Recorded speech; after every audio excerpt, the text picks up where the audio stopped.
Selamat pagi Bu Debi, Pak Fian, dan Bu Ros. Hari ini saya akan mempresentasikan sebuah proposal bisnis dari usaha Kinclong, Kinclong tapi alami. Kinclong itu merupakan usaha yang bergerak di bidang jasa kebersihan, terutama pada perumahan, apartemen, dan perkantoran. Berikut ini adalah latar belakang ide bisnisnya.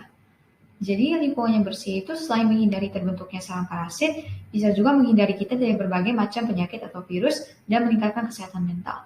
Kenapa? Karena lingkungan yang bersih itu membuat kita merasa lebih tenang, nyaman, dan tentu saja lebih percaya diri.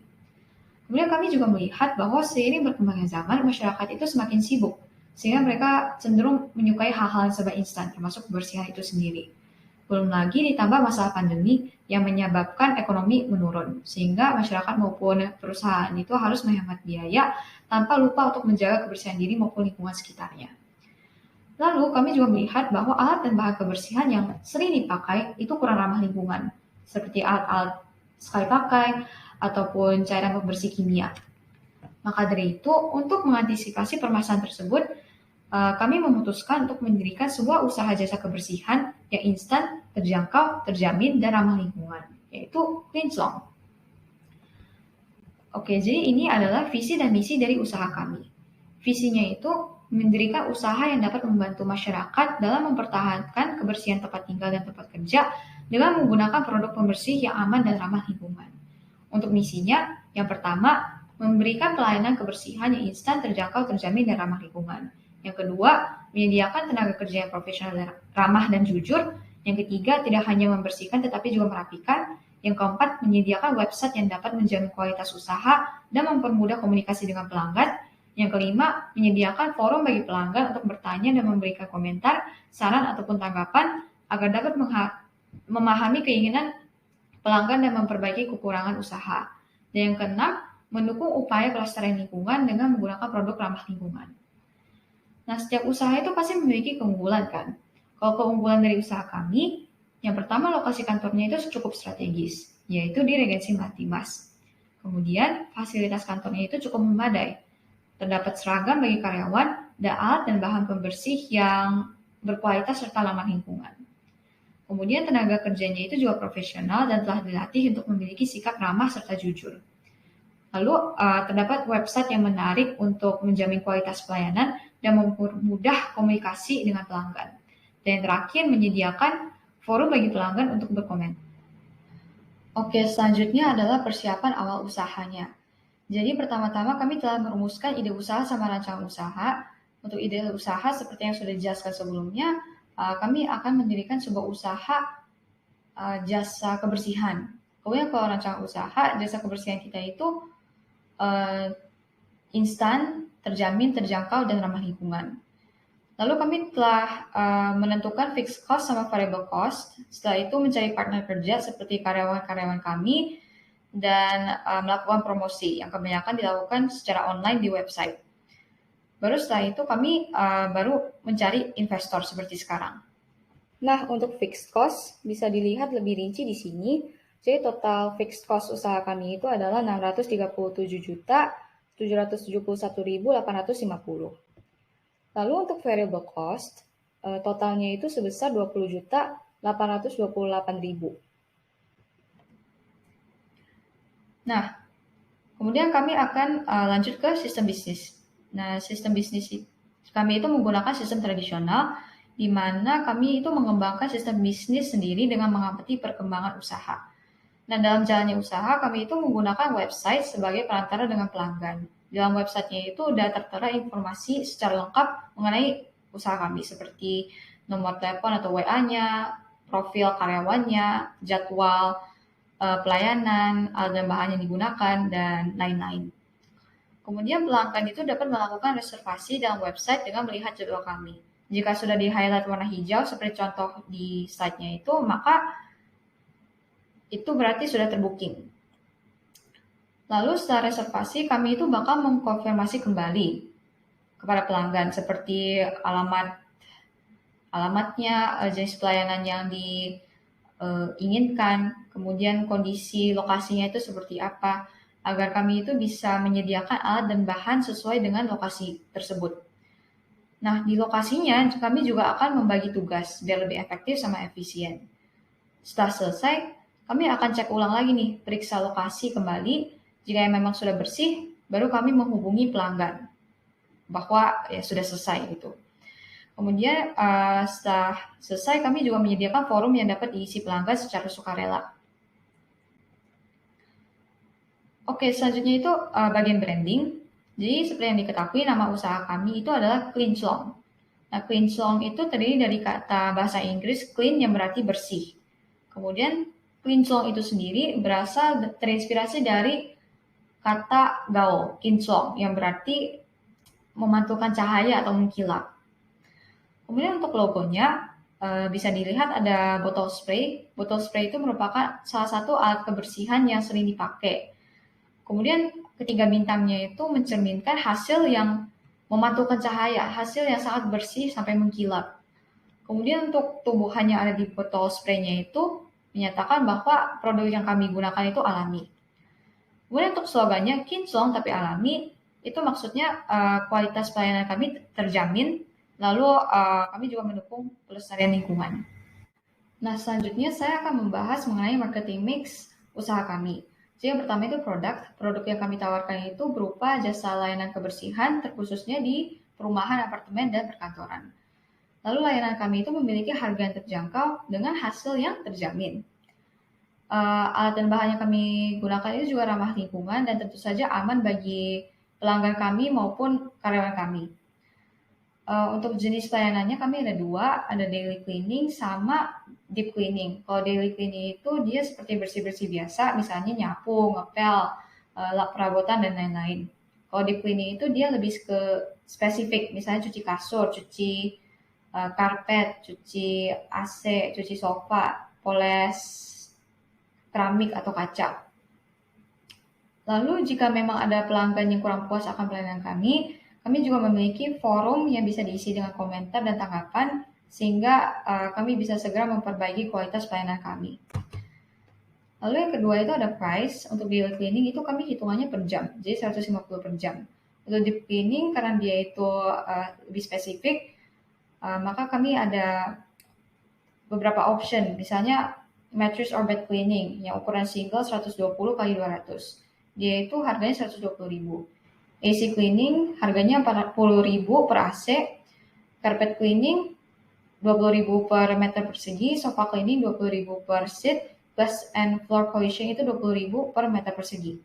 Untuk pembayarannya dilakukan dengan cashless, bisa menggunakan OVO, kartu kredit Mandiri, BCA, Citibank, dan CIMB. Kemudian bisa juga dilakukan dengan transfer.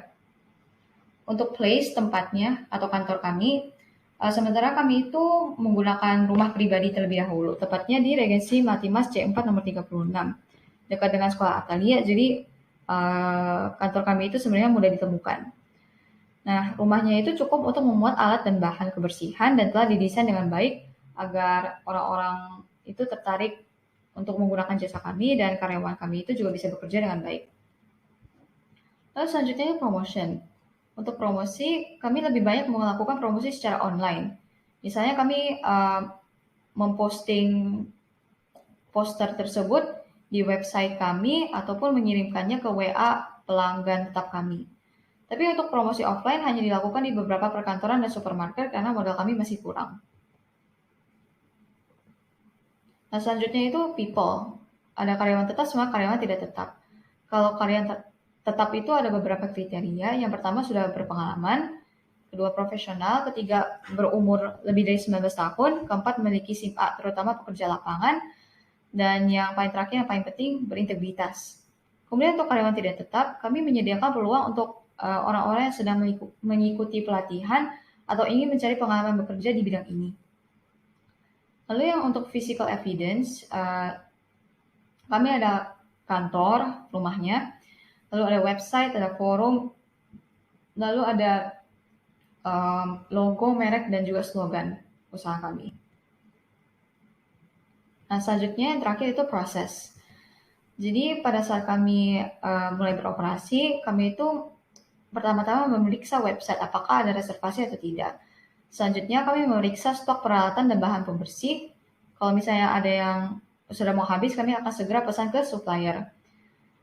Kalau misalnya di websitenya itu ada reservasi, kami akan segera mengkonfirmasi reservasi tersebut ke pelanggan. Lalu pelanggannya itu akan melakukan pembayaran secara cashless. Sebelum ke lokasi, kami akan menyemprotkan disinfektan pada peralatan yang akan digunakan, tentu saja menggunakan masker. Baru setelah itu kami pergi ke lokasi sesuai jadwal. Saat sampai ke lokasi, kami akan bekerja dan memeriksa kembali jika sudah selesai. Lalu kami akan menghubungi pelanggan jika memang sudah bersih, sudah selesai gitu. Baru kami akan sekalian meminta pelanggan untuk mengisi forum secara sukarela, dan setelah kita sampai ke kantor lagi, kami akan menyemprotkan disinfektan dan merapikan peralatan dan bahan. Nah, kemudian ini adalah bagian keuangan. Jadi yang pertama-tama sumber dana kami itu dari tabungan pribadi, pinjaman bank, dan crowdfunding. Lalu ada juga biaya kebutuhan investasi, yaitu izin usaha sebesar 4 juta, kemudian ada aktiva tetap berwujud, beberapa diantaranya peralatan sebesar 57.771.850, kemudian akumulasi penyusutan peralatan sebesar 10.215.000, kendaraan sebesar 120 juta, akumulasi penyusutan kendaraan sebesar 24 juta. Lalu ada aktiva tidak berwujud seperti hak merek sebesar 2.500.000. Nah, selanjutnya ada beban operasional. Beban-bebannya itu semua dihitung per tahun. Untuk beban iklannya itu sebesar 769.000, beban listrik sebesar 9.600.000, beban internet sebesar 4.200.000, beban asuransi sebesar 18 juta, beban pembuatan website sebesar 200.000, beban gaji karyawan tetap sebesar 456 juta, dan beban gaji karyawan tidak tetap sebesar 30 juta. Oke, berikut ini adalah estimasi pendapatan dalam jangka waktu kira-kira 1 tahun. Untuk BEPQ-nya ada 2.313 unit, lalu BEP omzet per tahunnya itu 2.081.700.000, kalau per bulannya 173.475.000. Nah, berdasarkan hasil survei atau research dan membandingkan dengan pendapatan usaha cleaning lainnya, sebenarnya omzet per bulan 100 juta itu sebenarnya masih terlalu besar, masih kurang wajar lah. Biasanya itu katanya usaha cleaning itu minimal dapatnya 10 juta. 10 juta sampai puluhan juta. Kayaknya 100 itu mungkin masih kurang wajar dari yang saya dapatkan. Oke, jadi selanjutnya ada balik modal. Balik modal usaha kami itu 77 bulan. Jadi usaha kami itu akan mencapai titik BEP-nya itu pada kurang lebih 6 tahun lebih 4 bulan. Apabila menjalankan daily cleaning dalam waktu 6 jam 30 kali per bulan. Nah, ini ada laporan laba rugi sama laporan neracanya. Untuk laporan laba rugi yang operasional pendapatannya itu 2.081.700.000. Kemudian untuk beban-bebannya totalnya 503 juta. Laba operasionalnya totalnya itu adalah 1.578.700.000. Kalau yang non operasional itu cuma ada beban, yaitu beban iklan. Total bebannya itu adalah 769.000, sehingga diperoleh laba bersih 1.577.931.000. Nah, untuk laporan neraca bagian aktiva itu ada aktiva lancar. Aktiva lancar totalnya itu 648.975.489.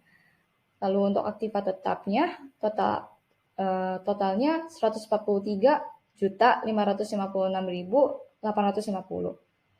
Nah, kalau total aktivanya hasilnya 792.532.532.339. Kemudian untuk pasifanya ada utang jangka pendek, kewajiban jangka pendek sebesar 14 juta. Kemudian ada utang jangka panjang atau pasif jangka panjang sebesar 119.932.489. Lalu ada modal usaha sebesar 658.599.850. Jadi total utang dan modalnya itu 792.532.339. Jadi ya seimbang. Oh ya, untuk laba ruginya itu juga kami untung, bukan rugi.